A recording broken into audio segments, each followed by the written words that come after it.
Sin Red. María y Susana te proponen escuchar otras miradas de los temas que te interesan.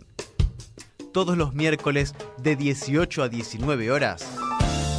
Estamos Sin Red para sostener tu atención por Signos FM.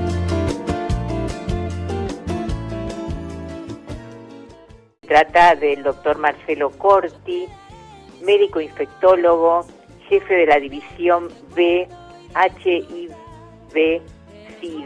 del Hospital de Enfermedades Infecciosas Muñiz, profesor titular del Departamento de Medicina, Orientación, Enfermedades Infecciosas de la Facultad de Medicina de la Universidad de Buenos Aires. Y ¿qué tal, doctor Marcelo Corti? ¿Cómo está? Buenas tardes. Le habla Susana Pultagio de Sin Red. Buenas tardes, Susana. Estoy muy bien y muchas gracias por el llamado y la comunicación conmigo. Vivimos leyendo las novedades, a veces nos asustan un poco. Sé que el Hospital Muñiz fue el primero en actuar en lo que se refiere a investigación y tratamientos probables desde que entró el virus. Participación del Estado en este momento para ayudarlos en toda la tarea de ustedes.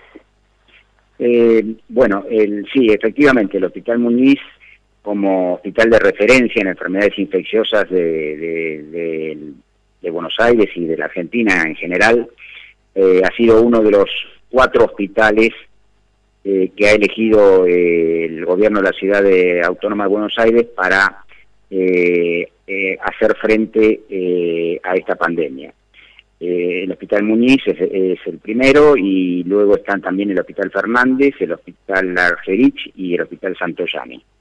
El Hospital Muñiz tiene la particularidad que es un hospital de enfermedades infecciosas, donde hay mucha experiencia en este tipo de enfermedades y también experiencia en otras epidemias y pandemias, de manera que por eso ha sido uno de los seleccionados, y realmente el gobierno de la ciudad de Buenos Aires nos ha brindado todo el apoyo y todo el material necesario como para que podamos desarrollar la tarea de la mejor manera posible. Por supuesto que a veces se producen situaciones difíciles porque es una pandemia, porque nos tomó un poco de sorpresa, nadie esperaba, ni siquiera los infectólogos esperábamos algo así. Claro. Y a pesar de que estábamos acostumbrados a este tipo de emergencias, pero de estas características así realmente conmueven y pueden desacomodar a cualquier sistema de salud, ¿no? Claro, porque podríamos decir que el COVID-19 es el virus más agresivo que hemos tenido en los últimos 100 años, ¿no? Yo no hablaría tanto de agresividad, pero sí hablaría de transmisibilidad, es decir, claro, es un virus muy transmisible, muy fácilmente transmisible, por suerte no tan agresivo en cuanto a mortalidad o mejor dicho a letalidad, ¿no? Pero sí, desde el punto de vista de su transmisibilidad es un virus enormemente transmisible, y yo diría que sí, que hay pocos antecedentes. Uno debería irse al año 2009 en la pandemia de influenza, que fue otra pandemia también importante que hubo, de gripe, ¿no? De influenza, y ahí también ese es un virus también altamente transmisible, como son en general todos los virus respiratorios. Los virus respiratorios, tenemos un ejemplo muy cercano con el sarampión. Ustedes fíjense lo que pasó con el sarampión a finales del año pasado y todo lo que va de este año, que al abandonarse por un tiempo la vacunación, el virus vuelve a surgir y vuelve a producir casos en lugares donde ya casi, como la Argentina, donde la enfermedad estaba ya casi erradicada. 15, 20 días no hubo ningún caso de sarampión. Exactamente. Susana, en realidad lo que ha ocurrido es que se ha vuelto a vacunar, que es fundamental, porque usted no puede no utilizar una vacuna en una enfermedad para la que la tiene. Usted fíjese cómo estamos pidiendo pidiendo todos los días que aparezca la vacuna contra el coronavirus. Ay, sí. Y contra el sarampión, que tenemos una vacuna desde hace muchísimos años y muy útil, no la estábamos utilizando. Claro. Por distintas razones, no vamos a analizar los motivos, pero no se estaba utilizando, y esos son virus. A los agentes infecciosos hay que tenerles mucho respeto, Susana, muchísimo respeto. Me imagino porque que cuando uno cree que los tiene controlados, le avisan, no, mira que yo estoy acá. Y actualmente, ¿en qué situación están trabajando todo el personal de salud? O sea, ¿cuentan con los insumos, los equipamientos suficientes, el personal suficiente? Mire, yo le puedo hablar por mi hospital, que es el que conozco. Nosotros, en cuanto a insumos, no, como ya le dije, no tenemos ningún tipo de déficit. Al contrario, nos han provisto muy bien todos los insumos necesarios. Y respecto del personal, también nos han provisto de personal médico y paramédico y de otras subespecialidades que son tan necesarias como los médicos, porque enfermeros, kinesiólogos, claro, camilleros, claro, la gente de oxigenoterapia, son tan importantes como los médicos. Claro, yo me imagino el desgaste emocional, claro, el claro, estrés que la actividad de ustedes, de todos. Claro, Susana, ese es el problema. O sea, el problema no es la cantidad de gente, sino que la gente, en todos estos días que venimos atravesando ya de pandemia, que ya vamos para los 3 meses, desde que empezó todo esto, porque esto empezó, ahora en los últimos días se ha acelerado, pero venimos ya desde bastante tiempo antes. Hay un lógico desgaste, porque realmente no se trabaja de la misma manera. Es lógico, no se trabaja de la misma manera. Uno tiene que tener una cantidad de cuidados que por ahí para el ejercicio habitual de la especialidad no los teníamos. Claro. Y ahora hay que tener un especial cuidado para cualquier intervención que uno vaya a realizar sobre un paciente. ¿Podemos decir que estamos en el pico de la pandemia estos días? Bueno, evidentemente en estos últimos días se ha producido un incremento en el número de casos, eso es evidente. Uno no sabe cuándo va a estar el pico, porque el pico va a ser seguramente el día que haya el mayor número de casos, pero hasta ahora el día de ayer, con casi 2.980 casos, fue el día pico, ahí sí el día pico. Y entonces a uno le preocupa que el número de casos crezca día a día, porque eso genera ocupación de camas, y eso genera también en determinados escenarios fisiopatológicos mayor mortalidad, ¿no? Claro, y más porque está concentrado en la región del AMBA, ¿no? De la capital y Gran Buenos Aires, también en el Chaco, en alguna otra provincia, pero aquí es donde más...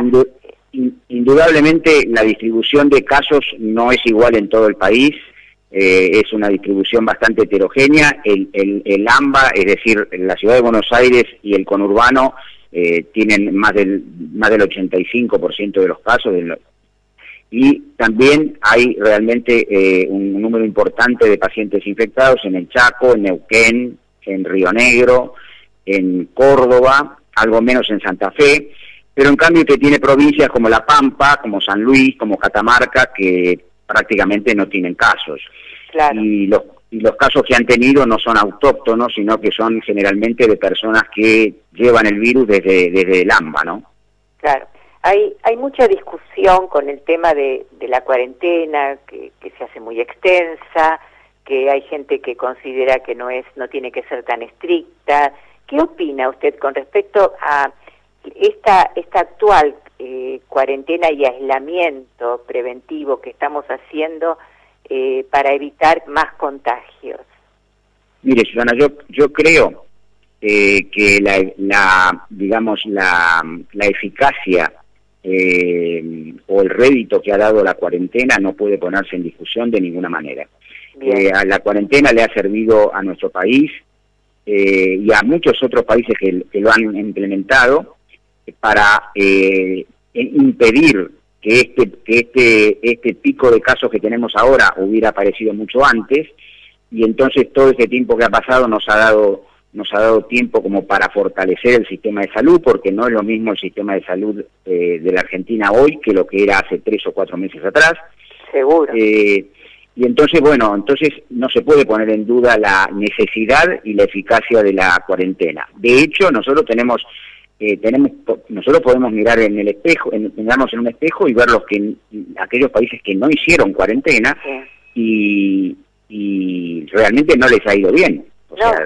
No les ha ido bien, porque si usted se pone a ver, claro, si usted se pone a ver que si en este momento el 50% de los casos de COVID-19 están localizados en Sudamérica, o mejor dicho, en América, y de esos, los 2 primeros países con mayor número de casos son Estados Unidos y Brasil, sí, que realmente no han hecho las cosas bien en este aspecto. Sí. Entonces uno tiene que decir, bueno, la Argentina tomó otro camino. Luego tiene países de Europa que tampoco tomaron la cuarentena de entrada, como el Reino Unido, como Italia, como Francia, como España, y que han tenido también una enorme cantidad de casos y una enorme cantidad de muertes. De manera tal que yo creo que no se puede discutir, porque también pensemos en esto, Susana, usted está ante una enfermedad o ante un agente infeccioso para el cual no tiene una vacuna, no tiene un tratamiento efectivo, y lo que queda es el aislamiento, el distanciamiento social, la protección de nariz y boca, lavado frecuente de manos. Entonces hay que recurrir a esas medidas que son comunes a todas las infecciones respiratorias, hasta el momento en que tengamos, digamos, o una vacuna, para lo cual todavía creo que falta algún tiempo, sí, o algún tratamiento efectivo de los muchos que se están probando. Hay una incertidumbre muy grande porque yo creo que todavía no se sabe que si un infectado recuperado se puede volver a contagiar. O sea, claro, si esto puede recrudecer una vez que se calme. Claro, de hecho, claro, hay dudas porque sinceramente todo esto es muy nuevo y se va aprendiendo sobre la marcha. Claro. Se sabe, lo que sí se sabe es que no todos los pacientes contagian de la misma manera, es decir, no todos los pacientes tienen la misma carga de virus, y no todos contagian de la... ¿Qué significa que no todos tienen la misma carga? Bueno, eso significa que depende mucho del inóculo infectante, es decir, depende mucho de quién se haya infectado, depende mucho también de la respuesta inmune, de la respuesta de las defensas del paciente. Por eso es tan importante, por eso se habla tanto de la presencia de comorbilidades. Cuando uno habla de comorbilidades, habla de un paciente que tiene alguna otra enfermedad más allá del COVID. Claro, el preexistente, lo que tenga preexistente. Exactamente. Y eso le da a esos pacientes una respuesta inmune inadecuada. Especialmente hay una relación, sobre todo con la diabetes, por ejemplo, es una comorbilidad muy frecuente en estos pacientes y que incrementa notablemente la mortalidad. ¿Por qué? Porque la diabetes es una enfermedad que también altera la respuesta inmune. Entonces, esos pacientes probablemente no respondan al virus de la misma manera que aquellos pacientes que no tienen enfermedades preexistentes. Claro. Esos pacientes probablemente tengan una carga de virus en sus secreciones respiratorias y broncopulmonares mucho más alta, por ahí durante mucho más tiempo, y también son infectantes durante más tiempo. Claro. Hay otros pacientes, en cambio, que hacen una buena respuesta inmune inicial, y a los 10 o 14 días por ahí uno ya no encuentra virus en su garganta, claro, o en su nariz. Incluso son asintomáticos muchos de ellos. Muchos pacientes son asintomáticos, lo cual no significa que no sean infectantes, o sea, no, claro, hay que confundirse. No, porque, por supuesto, pero digamos que no sufren las consecuencias a la vista. Claro, o sea, exacto, es bueno que el paciente no tenga síntomas en el sentido de que no se afecta su organismo, pero es importante desde el punto de vista epidemiológico detectar esos pacientes asintomáticos, porque si no uno no puede cortar nunca la cadena epidemiológica. Lógico. Por eso se hacen los famosos testeos que usted habrá escuchado, esos testeos que se hacen masivos, sobre todo en ciertas poblaciones más vulnerables, como podría ser, o más expuestas, como podrían ser las poblaciones de institutos geriátricos, como podrían ser las poblaciones de sitios habitacionales con una alta densidad de población, claro. o mismo el personal de salud. Sí, claro, muy expuestos. A nosotros claro, estamos muy expuestos, a nosotros nos están testeando semanalmente. Claro. Desde hace 3 semanas, nos hacen todas las semanas un estudio serológico, con esos llamados test rápidos, y bueno, esa es la manera de encontrar a los pacientes asintomáticos, ¿no? Seguro.